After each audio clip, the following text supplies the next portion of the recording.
በዛሬው ቪዲዮ የጅማ ዩኒቨርሲቲ ኢመርጂንግ ቴክኖሎጂ ሚድ ኤግዛም ዘንላችሁ መጥተናል። ከዚህ በፊትም የሰራነው ሌላ በኢመርጂንግ ሚድ ኤግዛም የሰራነው ቪዲዮ ስላለ ከዚህ ላይ እንደምታዩት ገብታችሁ እንድታዩት እንጋብዛለን። በተጨማሪ ለማስተላለፍ የምንፈልገው አንድ ነገር ከአመት ዓመት የሚደገሙ ጥያቄዎች ስለሚኖሩ እስከ ቪዲዮ ፍጻሜ አብራችሁ እንድትቆዩ ለማሳሰብ እንወዳለን። ለዚህ ቻናል አዲስ ከሆናችሁ ይህ ቻናል የተለያዩ ዩኒቨርሲቲዎች ሚድና ፋይናል ኤግዛም የምንለቅበት ቻናል ነው። ከነዚህ ዩኒቨርሲቲዎች ውስጥ ጅማ ዩኒቨርሲቲ አንዱ ትኩረት አድርገን እየሰራንበት ያለ ዩኒቨርሲቲ ነው። ሰብስክራይብ በማድረግ የተለያዩ ጥያቄዎችን በምንሰራበት ሚድና ፋይናል ኤግዛም በምንሰራበት ሰዓት በተሎ እንዲደርሳችሁ እንዲሆን እናሳስባለን። ላይክ እና ሼር በማድረግ ደግሞ እናንተ ዩኒቨርሲቲ ያለችሁበትን ዩኒቨርሲቲ ጥያቄዎች እንድንሰራ እንድታግዙን ለማሳሰብ እንወዳለን። ስለምትከታተሉ ከልብ እናመሰግናለን። ሶስተኛ ጥያቄ ኮምፔር ኤንድ ኮንትራስት 3 modes of human machine interaction based on technical skill required flexibility, efficiency and error handling።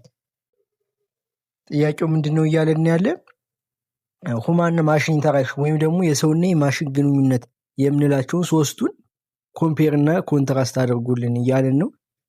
በመጀመሪያ ደረጃ ሁማን ማሽን ኢንተራክሽን ማለት ወይም ደግሞ የሰውና የማሽን ግንኙነት ማለት በአንድ ሰውና በኮምፒውተር ወይም ደግሞ በማሽኑ መካከል የሚኖር የመረጃ ልውውጥ ነው። ይህም አንድ ሰው ለማሽኑ ትዕዛዝ በሚሰጥበትና ማሽኑ ደግሞ የሰራውን ውጤት ለሰውየው የሚመልስበትን መንገድ ያጠቃልላል ማለት ነው። ዋናው ዓላማው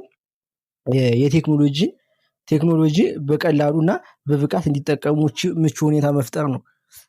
ከነዚህ ሁማን ማሽን ኢንተራክሽን በሶስቱን የሚባሉት ኮማንድ ላይን ኢንተርፌስ አሉ፣ ሜኑ ድራይቭን ኢንተርፌስ አሉ፣ ግራፊካል ዩዘር ኢንተርፌር አሉ።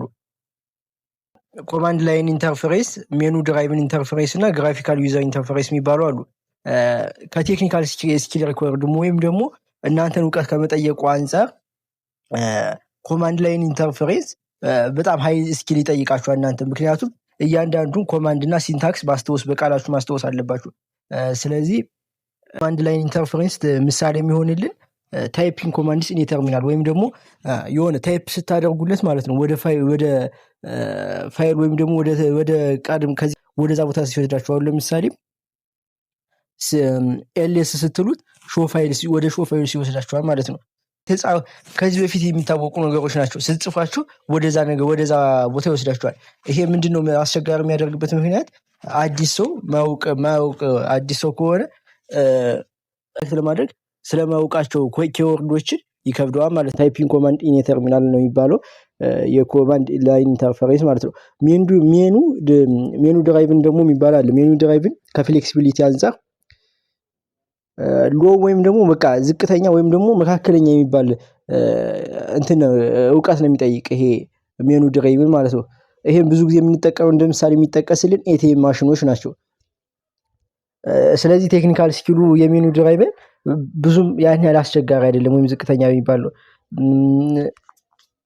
ግራፊካል ዩዘር ኢንተርፌስ የምንለው ደግሞ ይሄ በጣም ዝቅተኛ የሆነ ኢንተርፌስ ነው። ላይክ እንደ ጓደኛችሁ ምናምን ነው። አይኮኖችን እያያችሁ ምናምን ስለምትጠቀሙበት ስልካችሁ ምናምን ይሄ ግራፊካል ዩዘር ኢንተርፌስ ነው። ለመጠቀም ስልካችሁ ምንም እንደማትቸገሩት ይሄም አሁን ምን መሰላችሁ በኮምፒውተር ኮማንድ ላይን ኢንተርፌስ እና በግራፊካል ዩዘር ኢንተርፌስ ያለው ልዩነት ኮማንድ ላይን ኢንተርፌስ ሲሆን ሼፉን እንዴት እንደሚሰራው ምናምን አሰራር መንገዱን እንደዚህ ትነግሩታላችሁ። ይሄ ይጨመርበታል፣ ይሄ እንዳታረግብኝ ምናምን ትሉታላችሁ። ኮማንድ ላይን ኢንተርፌስ ሲሆን ማለት ነው። ለዚህ ምን ያስፈልጋችኋል? ከዚህ ቀደም የነበረ የምግብ አሰራር እውቀት ያስፈልጋችኋል። ግራፊካል ዩዘር ኢንተርፌስ ሲሆን ነገር ግን ምስል አለላችሁ። በቃ ይሄ የምፈልጉትን መርጣችሁ በቃ ይሄ የምፈልገው ስራታላችሁ። ይሄ ምን ያደርገዋል? እናንተ ቀላል ለእናንተ ለመጠቀም ማንኛውም ሰው ለመጠቀም ምስል ስለሆነ ቀላል ያደርገዋል ማለት ነው። ከፍሌክሲቢሊቲ አንፃር ኮምፒውተር ላይን ኢንተርፌስ በጣም ፍሌክሲብል ነው። ምክንያቱም እንዳልኳችሁ ቅድም የፈለጋችሁትን እና ብዙ ታስኮችን መፈጸም ትችላላችሁ በእውቀቱ አንዴ ካላችሁ፣ ከዚህ በፊት ያ እውቀት ካላችሁ ማለት። ስለዚህ ቬሪ ፍሌክሲቢሊቲው አሪፍ ነው ማለት ነው። ሜኑ ድሪቭን ደግሞ በጣም ሊሚትድ የሆነ ለኤቲኤም ማሽን አይደል እንደምሳሌ ሰጠዋችሁ። ኤቲኤም ማሽን እሱ የተቀመጠላችሁን ነው እንጂ ከዛ ውጭ መንቀሳቀሳችሁም ስለዚህ ሊሚትድ ነው። በዛ እንትን ባለላችሁ ብቻ መንቀሳቀስ የምትችሉ። ግራፊካል ዩዘር ኢንተርፈረንስ ደግሞ ሞዴሬትሊ ፍሌክሲብል ነው ማለት ነው። ስለዚህ ፍሌክሲቢሊቲ አንጻር እንደዚህ እናያቸዋለን። ኤፊሽንሲ ማለት ስፒድ ኤንድ ፐርፎርማንስ ማለት ነው። ፍጥነትና ፐርፎርማንሳቸው። ኮማንድ ላይን ኢንተርፈረንስ በጣም ፈጣን ነው። ታይፕ ባደረጋችሁበት ሰዓት ወደ ፋይል ይወስዳችኋል። ኮማንድ ላይ ኢንተርፈረንስ ማለት ነው። ሜኑ ድራይቭን በጣም ለስ ኤፊሽንሲ ነው። ካስገባችሁት በኋላ ፕሮሰስ አድርጎ ምናምን ስለሆነ ለስ ነው። ግራፊካል ዩዘር ኢንተርፈረንስ ደግሞ ሞዴሬትሊ ኤፊሽንት ነው ይባላል ማለት ነው። ከኤፊሽንሲ አንጻር ኤረር ሃንድሊንግ ደግሞ ኮማንድ ላይን ኢንተርፈረንስ ፑር ኤረር ቶለራንስ ነው። ፑር የተባለበት ኮማንድ ላይን ኢንተርፈረንስ ማለት ነው። አንድ ቃል ብትሳሳቱ ወደዛ የምፈልጉት ወደ ጎቱ ፋይል ምንም አይወስዳችሁ ማለት ነው። ወደ አሰባችሁ በአንድ ቃል ብትሳሳቱ እና ይሄ ዝቅተኛ የሆነ ኤረር ሃንድሊንግ ነው ይባላል ማለት ነው። ሜኑ ድራይቭን ማለት ነው አሪፍ ጉድ የሚባል ኤረር ሃንድሊንግ ነው። ምክንያቱም ሜኑ እንዳልኳችሁ ኤቲኤም ነው የምትጠቀሙታ የተወሰነላችሁን ብቻ ነው የምትሉት እና ብዙ አማራጭ ስለሌላችሁ ብዙ የምትመርጡት ነገር ስለሌለ የመሳሳት እድላችሁ ዝቅተኛ ይሆናል ማለት ነው። ስለዚህ ሜኑ ጉድ ይባላል። ግራፊካል ዩዘር ኢንተርፈረንስ ደግሞ በጣም አሪፍ የሚባለው ቬሪ ጉድ ኤረር ሃንድሊንግ ያለው ግራፊካል ዩዘር። ምክንያቱም ስልካችሁ እንደ አንድሮይድ እና አንዳንድ ምሳሌ ገልጨላችሁ አይደለ? ይሄ ምን ይሰጣችሁ? አንድሮይድ ላይ ለምሳሌ አንዱ አለ ሪሰንትሊ ዲሌትድ ፋይልስ ራሱ ሊቀመጡ ይችላሉ። እነዚህ በሙሉ ምን ያደርጋሉ? ብትሳሳቱ እንኳን ለመመለስም እንትን ስለሚሰጣችሁ ይሄ ግራፊካል ዩዘር ኢንተርፈረንስ በጣም አሪፍ ኤረር ሃንድሊንግ ይባላል። ስለዚህ ሶስተኛ ጥያቄ እንደዚህ ያየ ነው። አራተኛ ጥያቄ ራይት አት ሊስት ቱ ፐርፐዝ ኦፍ ሃቪንግ ዳታ ታይፕ ኢን ኮምፒውተር ፕሮግራሚንግ። ጥያቄው ምንድነው እያለን ያለው? ዳታ ታይፕ መኖር በኮምፒውተር ፕሮግራሚንግ ውስጥ ያለውን ቢያንስ ሁለት ጥቅም ጥቀሱ ነው እያለን ያለው። በመጀመሪያ ደረጃ ዳታ ታይፕ ማለት በኮምፒውተር ፕሮግራም ውስጥ የምንጠቀሙ መረጃ ምን አይነት እንደሆነ የምንለይበት መንገድ ነው። ለምሳሌ ቁጥር ከሆነ ኢንቲጀር ብሎ ኢንቲጀር እንደምንለው፣ በክፍልፋይ የሚቀመጥ ወይም በእንትን የሚቀመጥ ከሆነ ደግሞ ፍሎት፣ ጽሁፎች ከሆነ ደግሞ ስትሪንግ። እነዚህ ወርዶች ምንድናቸው? ኮምፒውተሩን እንዲያውቃቸው ወይም ደግሞ በእነዚህ ነው ቁጥር መሆኑን፣ ስትሪንግ መሆኑን፣ ፍሎት መሆኑን የሚረዱ። አንደኛ ጥቅሙ ለምን መሰላችሁ? ይሄ ዳታ ታይፕ ለኦፕሬሽንስ ወይም ደግሞ በጽሁፍ ላይ የሂሳብ ስሌት እንዳይጠቀም ማለት ነው። ምን መሰላችሁ? ኮምፒውተር ሲጠቀም ሲል ማለት ነው ማንኛውንም ፊደላት እንደ ባይነሪ ነው አንድና ዜሮና አንድ በሚለው ነው የሚያስቀምጠው። ይሄ ደግሞ ምንድን ያደርገዋል? ስሞችን አስገብታችሁለት እናንተ፣ እሱ ግን ምን አድርጎ ያስበዋል? ቁጥር አድርጎ ያስበዋል። ኢንቲጀር የሚለው ከሌለ ስማችሁን ለማባዛት ወይ ደግሞ ያ ስሌት የሆነ ስሌት ካለው ስኩዌር ሩት ውስጥ ለማምጣት ይሞክራል። ይሄ ደግሞ ኮምፒውተሩን ክራሽ እንዲያደርግ ያደርገዋል። ምክንያቱም ስምን ለማውጣት ስለማይቻል ማለት ነው። ስም እንዴት ከስኩዌር ሩት ሊወጣ ይችላል? ስለዚህ አንደኛ ጥቅሙ ቁጥር ኢንቲጀር ከሆነ ወይም ደግሞ ስትሪንግ ብላችሁ ከጻፋችሁበት ምን ያደርገዋል? ይሄ ስም ነው ብሎ እንዲረዳ ኦፕሬሽኖችን እንዳይሰራ ያደርገዋል ማለት ነው። አንደኛ ጥቅሙ።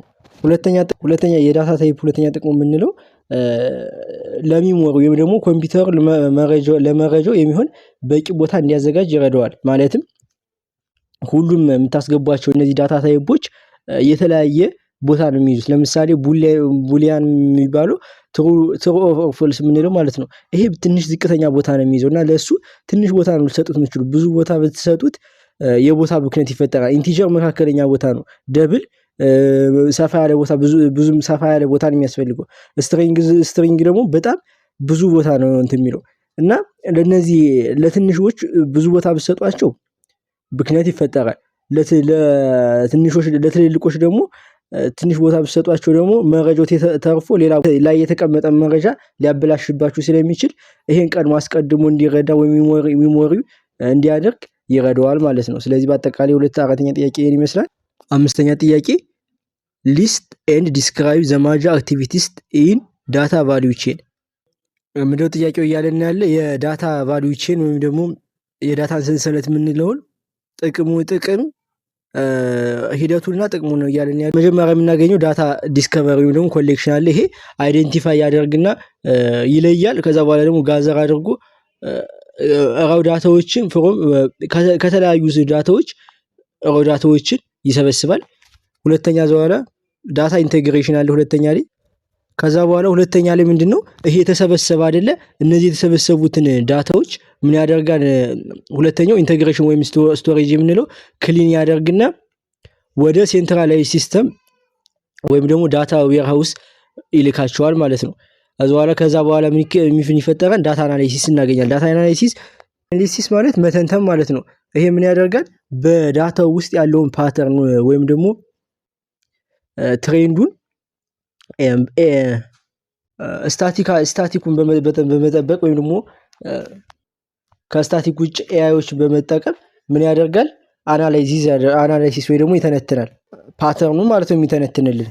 ሁለተኛ ላይ የምናገኘው ዳታ ቪዥዋላይዜሽን ወይም ሼሪንግ። ይሄ ምንድነው? ፕሬዘንት ማድረግ ማለት ነው፣ በምስል ማሳየት ማለት ነው። እና መጨረሻ ላይ እናገኛለን ዲሲሽን ሜኪንግ። ከላይ ያነየናቸውን ሂደቶች በመጠቀም ለአንድ ጉዳይ ዲሳይድ እናደርጋለን ማለት ነው። አሁን እንዳየናቸው መጀመሪያ ምን አይተናል? ከነዚህ ቫልዩዎችን የመጀመሪያው ኮሌክሽን አለ፣ ዲስከቨሪ ወይም ደግሞ ኮሌክሽን አለ፣ ራው ማቴሪያሎችን እንሰበስባለን። ቀጣይ ኢንቴግሬሽን ወይም ስቶሬጅ ምንለው አለ። ይሄ ክሊን ያደርግና ወደ ዌርሃውስ ይልካል። ከዛ በኋላ ዳታ አናሊሲስ አለ። ይሄ ስታቲካል ወይም ደግሞ ኤአይን በመጠቀም ፓተርኑን የዳታውን ፓተርን ያያል። ከዛ በኋላ ዳታ ቪዥዋላይዜሽን የሚለውን አየን። ዳታ ቪዥዋላይዜሽን ማለት ደግሞ እነዚህ የተሰበሰቡትን እንትኖች በቪዥዋል መንገድ ወይም በምስል መንገድ ማሳየት መቻሉ። እነዚህ ካየነው በኋላ ዲሲሽን ሜክ እናደርጋለን ማለት ነው። እነዚህ አምስቱ የዳታ ቫልዩ ቼን ሂደቶች ናቸው ማለት ነው። ስድስተኛ ጥያቄ ዲፈረንሺየት ቢትዊን ሆሪዞንታል ኤንድ ቨርቲካል ስኬሊንግ ኢን ተርምስ ኦፍ ስካላቢሊቲ ኦፍ ክላስተርድ ኮምፒውተር። ክላስተር ኮምፒውተሪንግ ጊዜ የሆሪዞንታል እና የቨርቲካል ስኬሊንግ ከስካላቢሊቲ አንጻር ዲፈረንሺየት አድርጎ ወይም ለዩ ነው እያለን ያለ። በመጀመሪያ ደረጃ ቨርቲካል ስኬሊንግ ማለት ባለን አንድ ኮምፒውተር ላይ ተጨማሪ አቅም ወይም ደግሞ ራም ወይም ደግሞ ሲፒዩ በመጨመር ፐርፎርማንሱ ለማሳደግ ምንትን ማለት መሞከር ማለት ነው። ራም እና ሲፒዩ በመጨመር። ሆሪዞንታል ስኬሊንግ ማለት ግን ተመሳሳይ አቅም ያላቸውን ኮምፒውተሮች ወደ ሲስተሙ በመጨመር አቅምን ማሳደግ ማለት ነው። ብዙውን ጊዜ ክላስተር ኮምፒውቲንግ ሆሪዞንታል ስኬሊንግ ይመርጣል። ምክንያቱም ሆሪዞንታል ስኬሊንግ የሚመርጥበት አንዱ ኮምፒውተር ቢበላሽ ከነዛ ከተሰበሰቡት ኮምፒውተሮች ሌሎቹ ሲስተሙ እንዳለ መቀጠል እንዲችል ክላስተር ኮምፒውቲንግ ሆሪዞንታሉን ስኬሊንግ ይመርጣል ማለት ነው። ስለዚህ 6ኛ ጥያቄ ምን ይመስላል? 7ኛ ጥያቄ ሊስት ኤንድ ዲስክራይብ አት ሊስት ዋን ቱል ዩዝድ ኢን ኢች ሃንድሮፕ ኢኮሲስተም ዳታ ኢንጀስሽን፣ ዳታ ፕሮሴሲንግ፣ ዳታ ኮምፒውቴሽን ኤንድ ዳታ ስቶሬጅ። በሃንድሮፕ ስነ ምህዳር ውስጥ መረጃን ለማስገባት ወይም ደግሞ ኢንጀክሽን እንደ ስኩፕ ያሉ መሳሪያዎች ያገለግላሉ። መረጃውን ለማስቀመጥ ደግሞ ሃንድሮፕ ዲስትሪቢዩትድ ፋይል ሲስተም ወይም ደግሞ ኤችዲኤፍኤስ ጥቅም ላይ ይውላል። መረጃውን ለማስላት ኮምፒውቴሽን ደግሞ ማፕሬዲዩስ ሲያገለግል፣ መረጃውን ለመተንተን ደግሞ ፕሮሴሲንግ ደግሞ ወይም ደግሞ ፕሮሴሲንግ ለምንለው ማለት ነው ሃይቭን ጥቅም ላይ እናውላለን ማለት ነው። 8ኛ ጥያቄ ኮንሲደር ሰልፍ ድራይቪንግ ካርስ አይዴንቲፋይ አት ሊስት ቱ ፖሲብል ፐርሲፕት ኤንድ አክሽንስ ኦፍ ዘ ሲስተም። ይሄ ጥያቄ ምንድነው እያለን ያለ ራሱን ስለሚያሽከረክር መኪና ወይ ደግሞ ሰልፍ ድራይቪንግ ፐርስፔክቲቭ ወይም ማለት መኪናው አካባቢውን የሚያይበት ወይም ደግሞ መረጃ እንዴት ይሰበስባል የሚለውና አክሽንስ መኪናው እንዴት ነው የሚወስድ ውሳኔው እንዴት ነው የሚወስድ ነው የሚለውን ሁለት መኪናው ፐርስፔክቲቭ የምንለው ወይም ደግሞ መረጃ በምን አይነት መንገድ ይቀበላል ስንል አንደኛ የካሜራ ምስሎች አሉ። እነዚህ ቪዥዋል ዳታ ከካሜራ የሚቀበለው ቪዥዋል ዳታ የመንገድ ምልክቶችን፣ የትራፊክ መብራቶችን እና የእግረኞችን ለማየት ይጠቀምበታል። ሁለተኛ ደግሞ የርቀት መለኪያ ወይም ደግሞ ራዳር የምንለውም ማለት ነው። በዙሪያው ያሉ መኪናዎችን ምን ያህል ርቀት እንዳሉ ለማወቅ ይጠቀምበታል። አክሽንስ ወይም ደግሞ መኪናው የተቀበለውን መረጃ ተንትኖ የሚወስዳቸው ተግባራዊ እርምጃዎች የምንለው ነገር አለ። ይሄ ምንድነው? መኪናው አቅጣጫውን እንዲቀይር ወይም ደግሞ መሪውን እንዲያዞር ያደርገዋል። ማዝ ወይም ደግሞ ብሬክ ወይም ደግሞ አክሰለሬሽን ያደርጋል። ይሄ መኪናው ለምሳሌ አደጋ ላይ ካለ እንዲያመልጥ ፍጥነት ሊጨምር ይችላል፣ ወይም ደግሞ ሰው ከገባበት ደግሞ ፍሬን ሊይዝ ይችላል ማለት ነው። አክሽኑ ይሄን ይመስላል። እንትሉ ደግሞ ፐርስፔክቲቭ ደግሞ ያኛው ከላይ እንዳየነው ነው። የዛሬው ቪዲዮ በዚህ ጨርሰናል። በቀጣይ ሚድና ፋይናል ኤግዛም እየሰራን የምንለቅ ስለሚሆን ሰብስክራይብ ያድርጉ። ይሄን ቪዲዮ ላይክ በማድረግ የእናንተን ዩኒቨርሲቲ በብዛት እንድንሰራ እንድታደርጉ ለማሳሰብ እንወዳለን። ስለምትከታተሉን ከልብ እናመሰግናለን።